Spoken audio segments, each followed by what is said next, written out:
بسم اللہ الرحمن الرحیم۔ السلام علیکم خواتین و حضرات۔ لاسٹ ٹائم کی طرح آج پھر لیٹ ہو گیا۔ ہم اکثر یہاں دعا کروانے کے سلسلے میں اور علم سیکھنے کے بارے میں تو بات کرتے رہتے ہیں، لیکن ہم نے اس کے دوسرے پہلو پر کبھی یہاں بات نہیں کی کہ دعا کرنے والے کو کن چیزوں کا خیال رکھنا چاہیے، علم بانٹنے کے لیے جو بیٹھا ہے اس کو کن باتوں کا دھیان کرنا چاہیے۔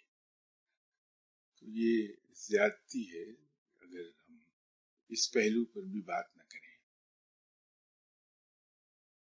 پچھلی کسی نشست میں بلکہ 2-3 بار موضوع پہ بات ہوئی کہ یہ دعا کا سلسلہ کیسے چلا۔ در حقیقت وہ اولیاء کرام، وہ بزرگان دین جو انڈین سب کانٹیننٹ میں آئے، کیونکہ یہ در حقیقت کافرستان تھا، تو اس خطے پر اولیاء کرام کی توجہ کافی رہی کہ وہاں اسلام کو پھیلایا جائے، وہاں اللہ کے دین کو پھیلایا جائے۔ وہ اولیاء کرام آئے تو یہاں انہیں فٹ ہولڈ بنانے میں کافی دقت کا سامنا کرنا پڑا۔ انہوں نے پھر اس دعا کے سلسلے کو استعمال کیا کہ اگر خلق خدا کی دنیاوی مشکلات اور ان کی تکالیف کے سلسلے میں دعا کا سلسلہ جاری کیا جائے تو لوگ اپنے معاملات کو سدھارنے کے لیے دعا کے لیے ہمارے پاس آئیں گے اور اللہ کا پیغام ان تک پہنچا دیا جائے۔ یہ اصل میں بیسک کنسیپٹ تھا ہمارا، اور وہ کامیاب رہا۔ ہر فقیر نے ماڈرن فیسلٹیز نہ ہونے کے باوجود، وسائل نہ ہونے کے باوجود تنہا لاکھوں لوگوں کو مسلمان کر لیا۔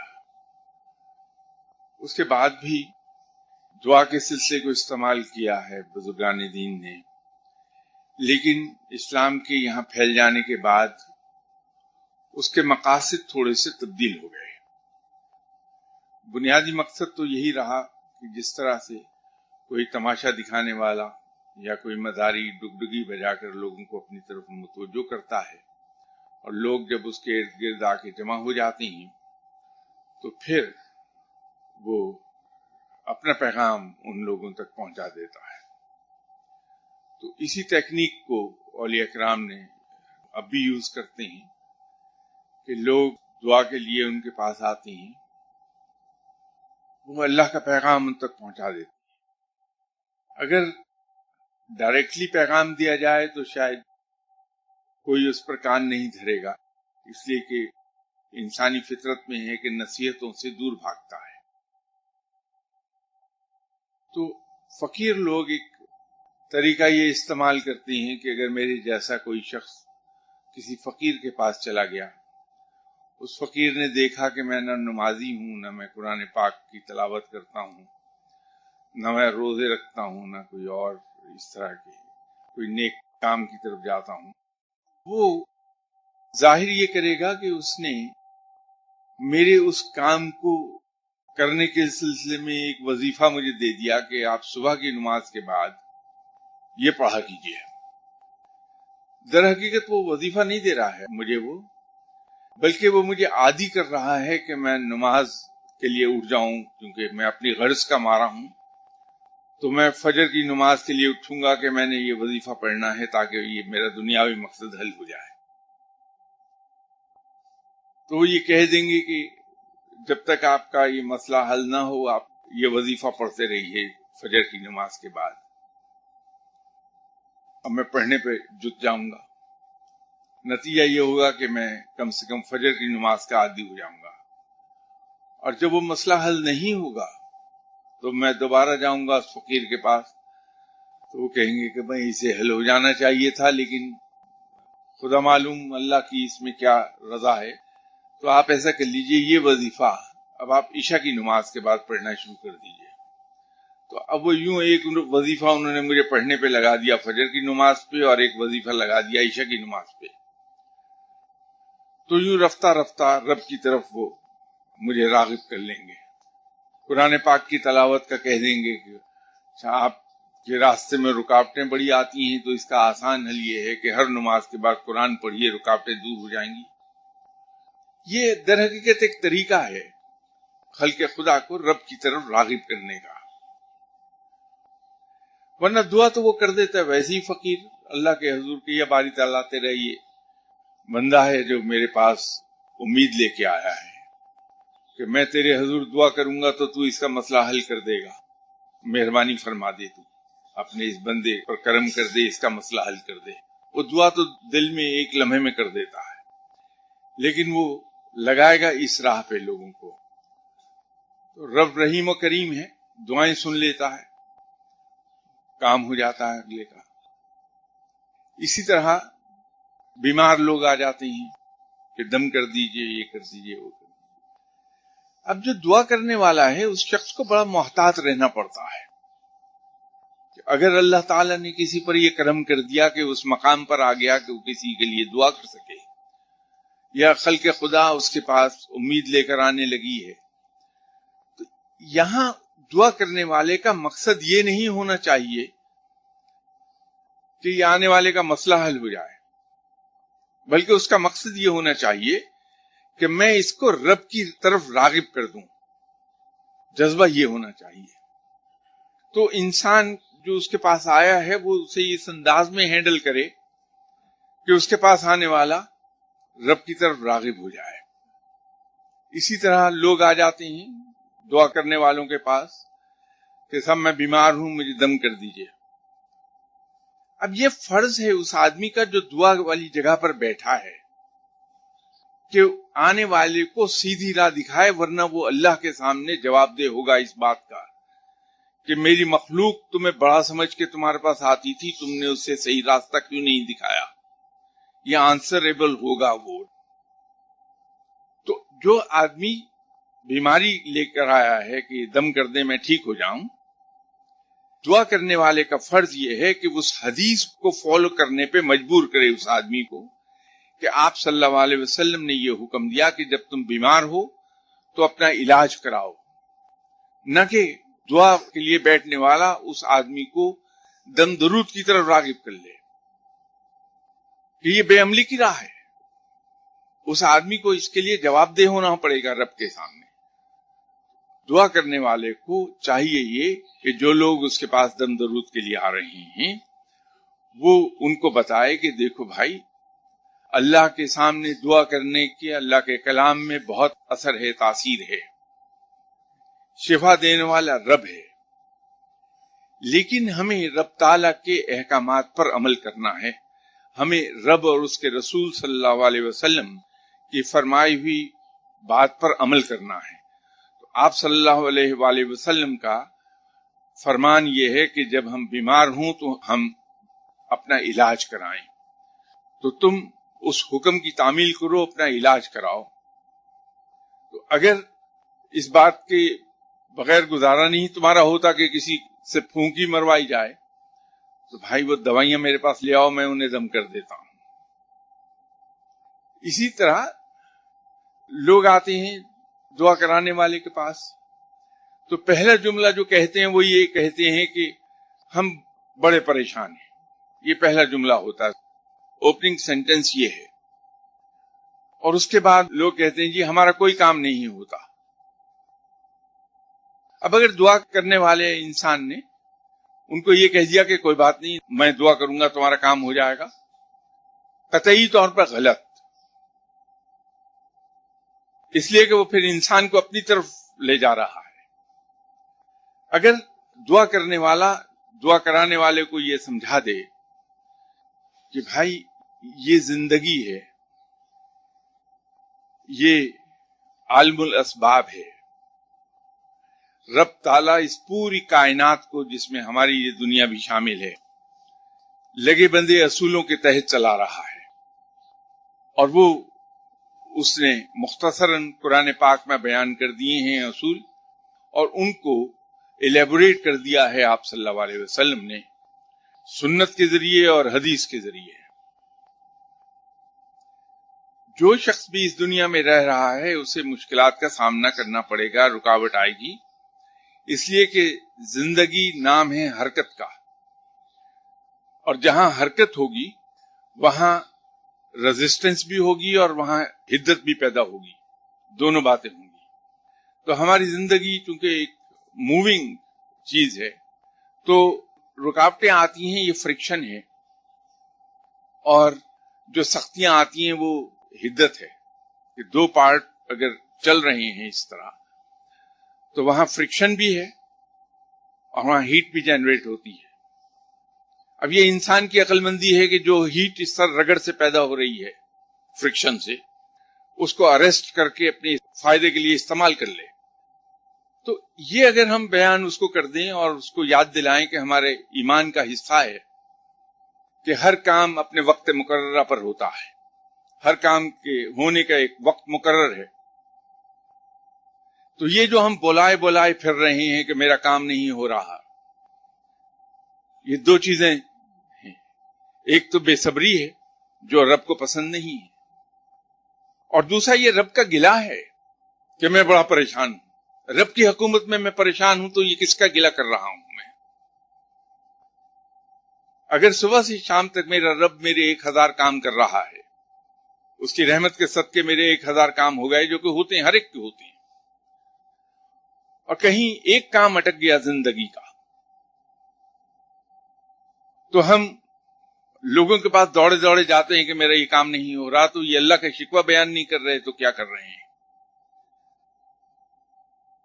یہ دعا کرنے والے پر فرض ہے کہ اپنے پاس آنے والے کو سیدھا راستہ دکھائے، ورنہ وہ اللہ کے حضور آنسریبل ہو جائے گا. رب تعالی قرآن میں کہہ چکا کہ ہر شخص کو وہی کچھ ملتا ہے جس کے لیے وہ کوشش کرتا ہے. اس کے برعکس اس نے کہیں نہیں لکھا کہ ہر شخص کو وہی کچھ ملتا ہے جس کے لیے وہ وظیفے پڑھتا ہے. یہ بھی کہیں نہیں کہا کہ ہر شخص کو وہی کچھ ملتا ہے جو اس کے لیے وہ دعائیں کرتا ہے یا کرواتا ہے. دعائیں ضرور کرنی چاہیے، اللہ کو بہت پسند ہے. دعا عبادت کا مغز ہے، لیکن ایفرٹ، کوشش، بھاگ دوڑ، وہ ہم پر فرض ہے. یہ سب کچھ کرنے کے بعد ہم اللہ کے حضور دعا کریں، اس کی مدد مانگیں، ضرور مدد آئے گی. تو دعا کرنے والا اپنے پاس آنے والوں کو یہ بات کیوں نہ سجھائے کہ پوری دنیا میں صرف انڈین سب کانٹیننٹ کو نکال دیجئے، بر اعظم امریکہ ہو، بر اعظم آسٹریلیا ہو، بر اعظم یورپ ہو، فار ایسٹرن کنٹریز ہوں، چائنا ہو، وہاں تو دعا کرانے کے لیے لوگ بھاگے نہیں جاتے. تو اگر کامیابیاں مرہون منت ہیں صرف اس بات کی کہ کسی سے دعا کرائی جائے، تو وہ لوگ اتنے کامیاب کیوں ہیں اور ہم اتنی دعا کرانے کے بعد ناکام کیوں ہیں؟ تو عمل کی راہ دکھائی جائے کہ آپ صلی اللہ علیہ وسلم نے اپنے صحابہ کو عمل کی راہ دکھائی ہے. یہ ہم ڈسکریج نہیں کرتے.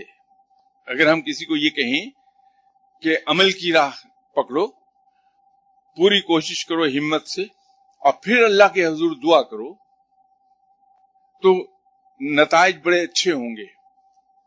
یہ ہم ڈسکریج نہیں کر رہے ہوں گے یہ کہہ کے، بلکہ ہم عین اسلام کے مطابق بات کر رہے ہوں گے کہ مومن کا خاصہ یہی ہے کہ مومن پہلے کوشش کرتا ہے بھرپور قسم کی، اس کے بعد پھر کہیں جا کے وہ پھر اللہ سے دعا کرتا ہے مدد کی کہ یا باری تعالیٰ. اور اگر اور بھی برکت کی چیز ہم چاہتے ہیں تو پھر یہ ہے کہ کسی کام کو شروع کرنے سے پہلے 2 رکعت نفل پڑھ کے اللہ کے حضور دعا کریں کہ یا باری تعالیٰ میں کمزور انسان ہوں، میں یہ کام کرنے لگا ہوں صرف اور صرف تیرے بھروسے پر، تو میری مدد فرما اور مجھے اس میں کامیاب کر دے. اور اس کے بعد بھرپور کوشش کر لے، اور جب کوشش کر چکے تو پھر اللہ کے حضور سجدہ کرے اور اللہ سے عرض کرے کہ یا باری تعالیٰ، میرے اندر جو ہمت اور سکت تھی، جو تو نے عقل اور علم عطا فرمایا تھا، میں نے اس سے بہترین کام لے کے میں نے اپنی بھرپور کوشش کر لی، تو اس کا مجھے بہترین نتیجہ عطا فرما دے۔ یہ طریقہ ہے مرد مومن کا، مسلمان کا۔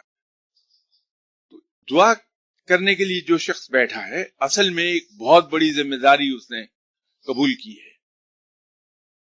یہ سورس ہے خلق خدا کو صحیح راستے کی طرف گائیڈ کرنے کا۔ وہ دعا کرنے والے پر فرض ہے کہ اپنے پاس آنے والے کو سیدھا راستہ دکھائے، جو کہ ایک مسلمان کے لیے ہونا ضروری ہے۔ میں معافی چاہتا ہوں، بڑی تلخ باتیں آج آپ سے کر گیا میں۔ یہ سوال کسی نے پوچھا کہ اگر کسی ایسے مرید کے مرشد صاحب وفات پا جائیں جو روحانیت کی کسی ابتدائی سٹیج تک بھی نہ پہنچا ہو، تو مرشد صاحب کے ساتھ ان کی وفات کے بعد کس طرح رابطہ کرے کسی بھی ذہنی اور دنیاوی معاملے میں رہنمائی حاصل کرنے کے لیے۔ اس سوال کا جواب دینے سے پہلے میں یہ عرض کروں کہ ہم لوگ بیعت کر لیتے ہیں اور اس کے بعد بھی ہم دوسرے اصحاب علم کے پاس جاتے رہتے ہیں، ایسے صاحبان سے جا کے دعا کے لیے کہتے ہیں جو دعا کر رہے ہیں بیٹھے ہوئے ہیں۔ روحانیت کی راہ میں بنیادی اصول اور قانون یہ ہے کہ جب انسان کسی کے ہاتھ پر بیعت کر لے، کسی کو اپنا مرشد مان لے، یہ ضروری نہیں کہ بیعت ہاتھ میں ہاتھ دے کر بیعت لی جائے یا کی جائے، بلکہ اگر آپ کے مرشد نے آپ کو اپنا مرید مان لیا اور آپ نے کسی صاحب کو اپنا مرشد مان لیا تو وہ بیعت ہو گئی۔ پھر لازم ہو جاتا ہے انسان کا کہ کسی بھی قسم کی رہنمائی کے لیے وہ اپنے ہی مرشد کو اپروچ کرے، کسی اور کے پاس نہ جائے۔ اسی طرح اگر کوئی دعا کرنے والا آدمی ہے، اس کو اگر یہ پتہ چل جائے کہ وہ اس کے پاس آنے والا کوئی آدمی کسی دوسرے کے ہاتھ پر بیعت ہے، تو پھر اس پر لازم ہے کہ وہ اسے گائیڈ کرے اپنے پاس آنے والے کو کہ بھائی آپ میرے پاس نہ آئیے، آپ اپنے مرشد صاحب کے پاس جائیے۔ جہاں تک اس سوال کی بات ہے کہ وہ ابتدائی سٹیج تک بھی نہیں پہنچا، فرق کوئی نہیں پڑے گا۔ رات کو عشاء کی نماز کے بعد 2 رکعت نفل پڑھ کے اس کا ثواب اپنے مرشد صاحب کی روح کو بخش دے، اور اس کے بعد آنکھیں بند کر کے توجہ باندھے اپنے مرشد صاحب کی اور ان کی روح سے درخواست کرے کہ یہ میرا مسئلہ ہے، مجھے گائیڈ کر دیں۔ امید ہے کہ خواب میں گائیڈ کر دیا جائے گا، یا ویسے کسی آدمی کے ذریعے سے یا کسی کتاب کو کھولنے پر پہلی نظر پڑے گی اسی مسئلے پر، اس کا حل لکھا ہوگا، تو وہ من جانب مرشد ہی ہے، پھر گائیڈنس ہو جاتی ہے، وہ اتنا بڑا مسئلہ نہیں۔ انہی صاحب نے اگلا سوال پوچھا ہے کہ اگر کوئی شخص ایسے ولی اللہ کو اپنا مرشد مان لے جو وفات پا چکے ہیں تو بیعت کس طرح سے ہوگی، اور صرف مان لینے سے مرید کے لیے روحانی فیض کا سلسلہ جاری ہو جائے گا، یا کسی بھی طریقے سے وہ ولی اللہ پہلے تصدیق کریں گے کہ ان کے حلقہ مرید میں شامل کر لیا گیا؟ اس کا جواب تو میں نے ابھی عرض کیا کہ اگر آپ نے کسی کو مرشد مان لیا تو وہ آپ کو قبول کر لیتے ہیں۔ انہی صاحب کا ایک سوال ہے کہ مکہ اور مدینہ شریف حاضری کے دوران کم عمر بچے کے ساتھ ہوں تو عبادت میں یکسوئی اور خاموشی اور دیگر آداب آسان طریقے سے بجا لانا ممکن نہیں رہتا، جبکہ بچے کو گھر پر چھوڑنا بھی ممکن نہ ہو، تو حاضری کی قبولیت کے لیے کیا کریں اور مقبول حاضری کیوں کر ممکن ہو؟ رب تعالیٰ دلوں کو دیکھتا ہے، جذبے کو دیکھتا ہے، نیت کو دیکھتا ہے۔ اگر خارجی عوامل ایسے ہو جائیں کہ کوئی شخص اس خشوع و خضوع سے کر نہ پائے تو رب بڑا رحیم و کریم ہے، معاف فرمانے والا ہے، وہ قبول فرما لیتا ہے۔ اللہ کی رحمانیت پر، اللہ کے کریم ہونے پر، اللہ کے غفور ہونے پر ہمیں پورا بھروسہ رہنا چاہیے ہر لمحے کہ رب تعالیٰ اپنے بندوں کے لیے آسانی چاہتا ہے، ان کو مشکل میں ڈالنا نہیں چاہتا۔ یہ سوال ایک اور انہی صاحب کا ہے کہ مکہ اور مدینہ شریف حاضری کے دوران قبولیت حاضری کا کیسے پتہ چل سکتا ہے؟ ہمیں اصل میں عبادت کی روح کو دیکھنا چاہیے یہ میرا کام نہیں کہ میں یہ دیکھوں کہ میری عبادت قبول بھی ہو رہی ہے یا نہیں ہو رہی ہے، یا کہیں حاضری میں نے دی ہے تو وہ قبول ہو رہی ہے نہیں ہو رہی. یہ رب تعالی کا پریروگیٹو ہے کہ وہ کسی کی حاضری کو قبول فرمائے، کسی کی حاضری کو قبول نہ فرمائے. ہمیں اس سے بہت بالاتر ہو کے صرف اپنا فرض ادا کرنا ہے کہ ہم اللہ کے حضور حاضر ہو جائیں حج کے لیے، عمرے کے لیے، اور اپنی کسی پوری صحیح کر لیں، پوری کوشش کر لیں کہ ہم نہایت خشوع و خضوع کے ساتھ حاضری دیں، خلوص نیت سے حاضری دیں، اور سول پرپز اللہ کے حضور حاضری دینے کا ہو. باقی پھر رب پر چھوڑ دیں کہ وہ کیا کرتا ہے. اگر ہم اس کوریز میں پڑے رہیں گے تو کچھ نہیں ہوگا. جیسے میں نے کئی بار یہاں عرض کیا کہ روحانیت کی راہ ایسی راہ ہے کہ جس شخص نے اگر یہ دیکھنا شروع کیا کہ مجھے کچھ ملا یا نہیں، تو اسے کبھی کچھ نہ ملا، خالی رہ جاتا ہے ساری عمر. تو میں تو عبادت اگر کروں گا بحیثیت مسلمان کے، کوئی بھی اگر مسلمان عبادت کرتا ہے، وہ تو عبادت اس لیے کرتا ہے کہ میرا رب لائق عبادت ہے، بس اسی طرح عبادت کر کے وہ اٹھ جاتا ہے. قبولیت ہے یا نہیں ہے یہ رب کا معاملہ ہے. وہ رحیم و کریم ہے، مہربان ہے، وہ بغیر عبادت کیے ہی عبادت کو قبول فرمانے پر بھی قادر ہے. اس کو کون پوچھنے والا ہے؟ اب وہ ساری عمر کی شب بیداری کو قبول نہیں کرتا کہ کہیں ایک سوئی برابر غلطی ہو گئی انسان سے، نیت میں کہیں کوئی فطور آ گیا.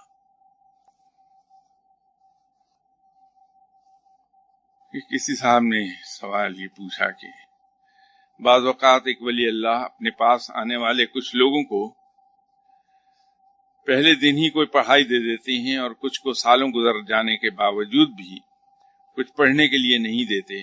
کیا پڑھائی کسی شخص کی استعداد، ضرورت، روحانی کیفیت یا مطالبے کے پیش نظر دی جاتی ہے؟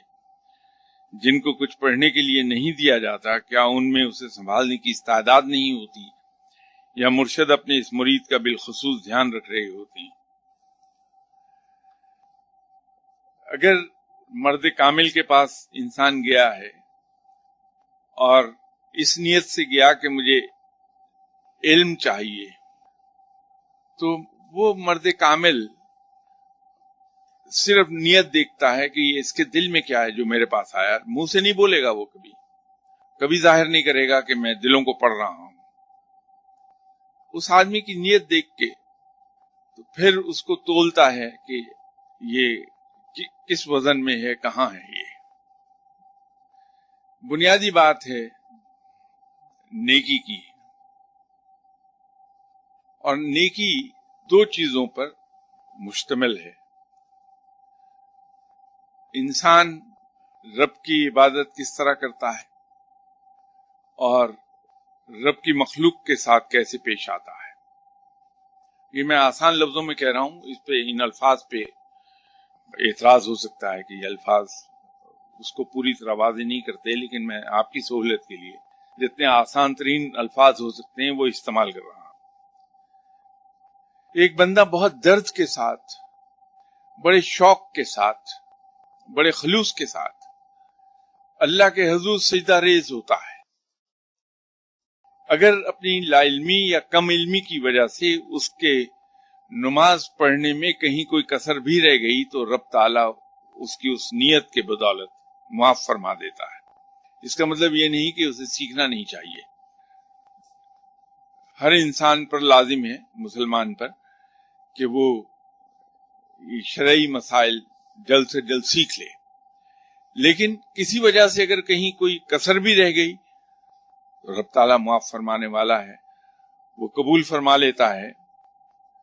اگر غلطی سے ہو رہا ہے، اگر نیتن کیا تو اس کا بہت بڑا گناہ ہے، لیکن اگر کہیں سہون غلطی ہو گئی، پتہ نہیں چلا، رب معاف فرما دیتا ہے.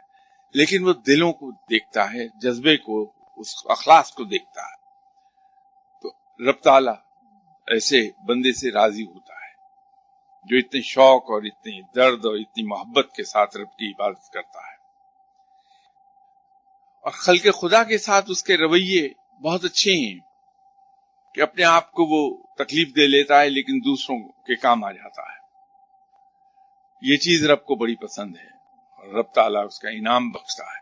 تو اگر کوئی شخص گیا کسی مرد مومن کے پاس اور اس نے یہ دیکھا کہ یہ بندہ بہت شوق سے عبادت کرتا ہے، رب کو پکارتا ہے اور مخلوق کے لیے بڑا مہربان ہے، تو ایسے بندے کو بڑی جلدی علم عطا ہو جائے گا، کیونکہ اس کے اندر یہ نیکی ہے موجود پہلے سے.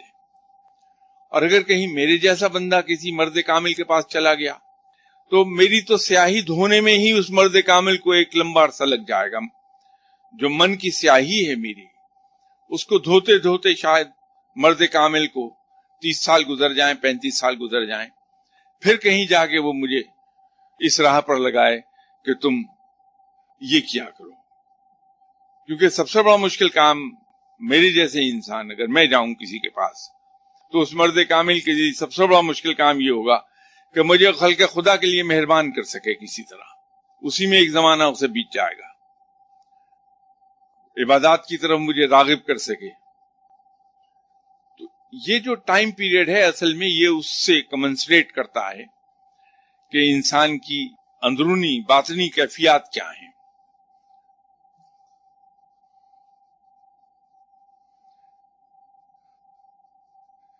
اس سوال کا جواب تو میں تھوڑی دیر پہلے دے چکا کہ اپنی زندگی اور زندگی کے بعد بھی مرشد کے ساتھ روحانی طور پر کنیکٹڈ کیسے رہا جا سکتا ہے، وہ تو میں نے عرض کر دیا آپ سے. یہ خلافت سے متعلق سوالات مسلسل چلے آ رہے ہیں، مجھے نہیں معلوم کہ یہ کہاں پر جا کے ایک ولی اللہ اپنے خلیفہ کے انتخاب میں خود مختار ہوتا ہے یا اس حوالے سے اسے اوپر سے سجیسشن یا انسٹرکشنز بھی دی جاتی ہیں. یہ اس کا اپنا پریروگیٹو ہے اور وہ بہت ناپ تول کے دیتا ہے. اگر وہ میری طرح کا انسان ہوگا تو فوراً اپنے بیٹے کو اپنی گدی پہ بٹھا دے گا، لیکن اگر وہ بیٹے کو نہیں بٹھاتا کسی اور کو بٹھاتا ہے تو اس کی نیت اس سے ظاہر ہوتی ہے کہ یہ خلوص نیت سے کام کر رہا ہے.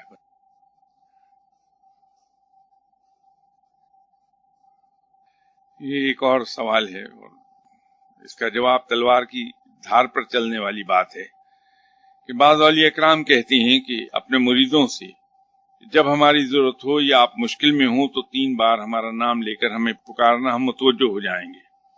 سوال یہ ہے کہ اس طریقے پر عمل کرنے سے کبھی تو فوری ریسپانس آ جاتا ہے اور کبھی یوں لگتا ہے جیسے آواز کہیں راستے میں رہ گئی ہو، ایسا کیوں؟ اولیاء اکرام عام طور پر شاید ایسی بات کہیں نہیں، کیونکہ اس میں شرک کا پہلو نکل آئے گا.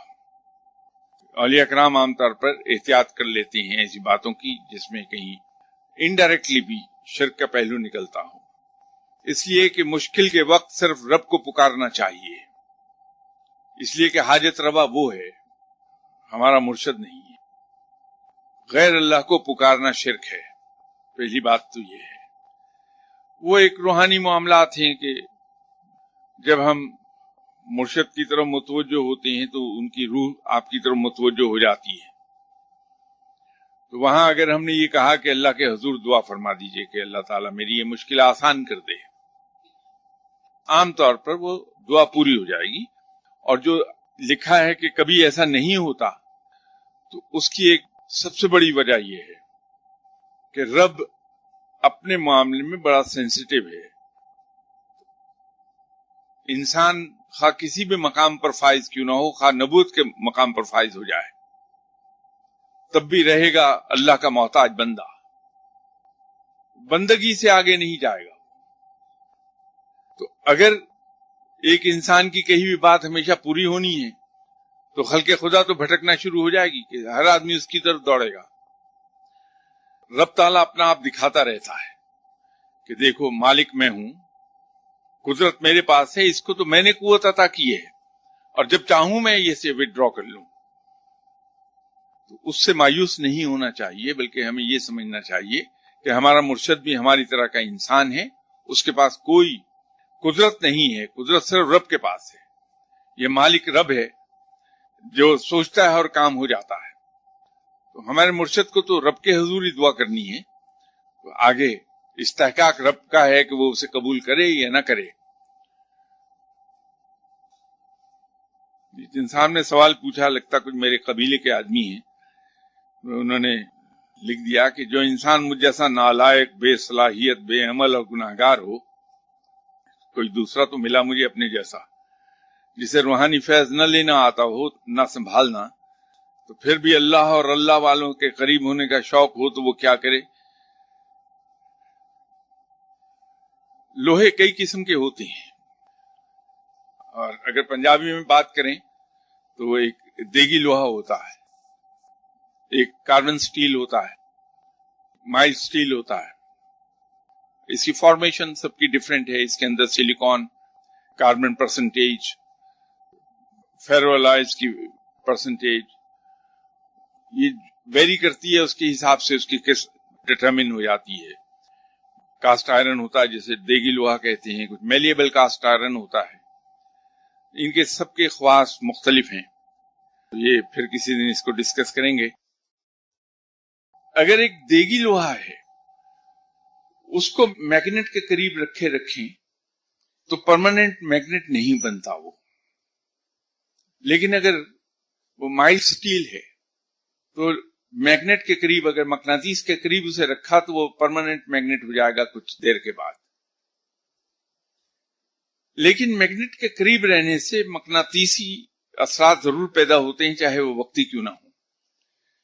جیسے الیکٹرک میگنیٹ ہم بناتے ہیں، آپ نے دیکھا ہوگا کہ کرینز ہیں، اس میں بہت بڑا لوہے کا ایک دائرہ گول ویل لگا ہوتا ہے، اس کو الیکٹریکلی میگنیٹ کر لیتے ہیں تو وہ باقاعدہ کاروں کو اٹھا لیتا ہے، بسز کو اٹھا لیتا ہے. وہ کئی ٹن وزنی یہ ریلوے بوگیز کو شنٹنگ میں وہ کام آتا ہے میگنیٹ. لیکن جو ہی سوئچ آف کریں وہ لوہے کا ٹکڑا ہوتا ہے، وہی میگنیٹ. تو اگر مجھ جیسا بندہ ہے جو آپ نے بیان فرمایا کہ نالائق، بے صلاحیت، بے عمل، گناہگار، تو بھی اگر ایک ولی اللہ کے قریب رہا تو اس کے اندر نیکی صلاحیت کر جائے گی. رائے گاہ نہیں جاتا کسی بھی ولی اللہ کی صحبت میں بیٹھنا.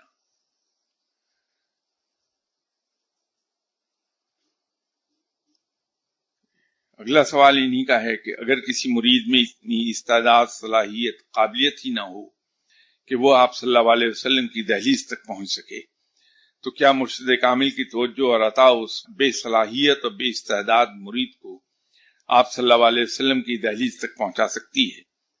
مجھ سے کھوٹا سکہ کیا کرے؟ یہ جو کھوٹا سکہ ہے وہ اپنے جیسے کسی دوسرے کھوٹے سکے کو دیکھ لے کہ وہ کیا کر رہا ہے، اس پہ عمل کر لے. بات یہ ہے کہ میں ہمیشہ یہاں ایک بات کہتا ہوں کہ منتہائے نظر ہر مومن کا ایک ہی ہے، ایک ہی ایم ہے ہر مومن کا، مجھے قرب الہی حاصل ہو جائے، میرا رب مجھ سے راضی ہو جائے.